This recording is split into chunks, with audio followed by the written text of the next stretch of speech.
Bollywood star hero Salman Khan భద్రత పరంగా ఒక కీలకమైన అడుగు వేశారు. 2024లో ఆయన నివాసం ఉంటున్న గెలాక్సీ అపార్ట్మెంట్స్ పై జరిగిన కాల్పుల ఘటన తర్వాత సల్మాన్ ఖాన్ తన కుటుంబం కోసం సరికొత్త, మరింత సురక్షితమైన సొంత ఇంటిని నిర్మించుకోవాలని నిర్ణయించారు. ముంబైలోని అత్యంత విలాసవంతమైన బాండ్రా ప్రాంతంలోని సముద్ర తీరానికి ఎదురుగా 6 అంతస్తుల నివాస భవనాన్ని నిర్మించేందుకు సల్మాన్ కుటుంబానికి గ్రీన్ సిగ్నల్ లభించింది. Maharashtra coastal zone management authority June 16న జరిగిన సమావేశంలో ఖాన్ కుటుంబానికి ఈ నూతన భవన నిర్మాణ అనుమతులను మంజూరు చేసింది. ప్రస్తుతం సల్మాన్ ఖాన్ నివసిస్తున్న గెలాక్సీ అపార్ట్మెంట్స్ కి కేవలం కొన్ని వందల మీటర్ల దూరంలోనే ఈ కొత్త ఫ్లాట్ ఉండటం గమనార్హం. ఈ కొత్త భవనాన్ని నిర్మిస్తున్న ఫ్లాట్ సల్మాన్ ఖాన్ తల్లి సల్మా ఖాన్ పేరిట ఉంది. 2011లో ఖాన్ కుటుంబం దీనిని కొనుగోలు చేసింది.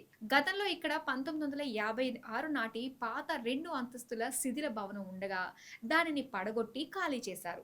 మొత్తం 1014.11 చదరపు మీటర్ల విస్తీర్ణంలో సచ్ డెవలపర్ సంస్థ ఈ భవనాన్ని నిర్మించనుంది. Ground floor plus stilt plus 6 అంతస్తులతో ఈ లగ్జరీ టవర్ రూపుదిద్దుకోనుంది.